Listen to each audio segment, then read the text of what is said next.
ہم نے اعلان کر رکھا ہے 28 اگست کو پورے ملک میں انشاءاللہ.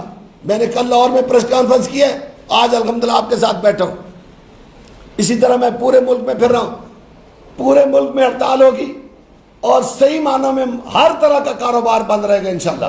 اور ہم یہ جو تحریک ہے تاجروں کی, یہ انشاءاللہ ہم اس کو تحریک کی شکل دیں گے. اور دوسری میں ایک اور بات واضح کر دوں, ہماری ایک سیاسی جماعت اس ہڑتال کو اپنے نام لگانا چاہتی ہے. او بھائی آپ نے دھرنا دیا, قوم نے دیکھ لیا کہاں دھرنا دیا تھا, چھت کے نیچے دھرنا ہوتا ہے ڈی چوک میں. اگلے دن لوگ آئے ہیں ڈی چوک میں, چیف جسٹس سے اپنی بات بنوا کے گھر چلے گئے ہیں 4 گھنٹوں میں. آپ بھی آئے نا ڈی چوک میں. اب ہڑتال ہماری ہے بھائی, سیاسی جماعت کی کہاں ہڑتال ہوتی ہے؟ ہڑتال تو دکاندار کی ہوتی ہے, دکاندار دکانیں بند کرتا ہے.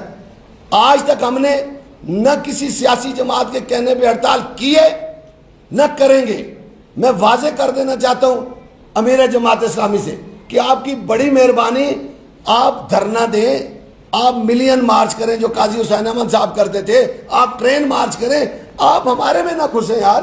ہماری آپ ہڑتال کو خراب کر رہے ہیں.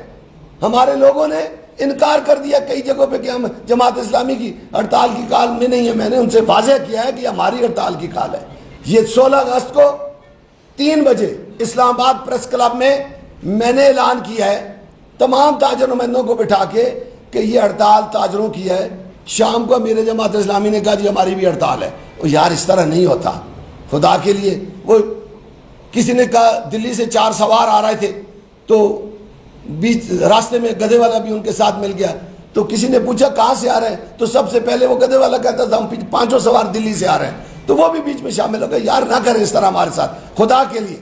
آپ ایک بڑی جماعت ہیں, سیاسی جماعت ہے, آپ ہمیں سیاست سے الگ رکھیں. یہ تاجروں کی ہڑتال ہے. اور تاجر الحمدللہ یہ جو لوگ میرے ساتھ بیٹھے ہیں پورے پاکستان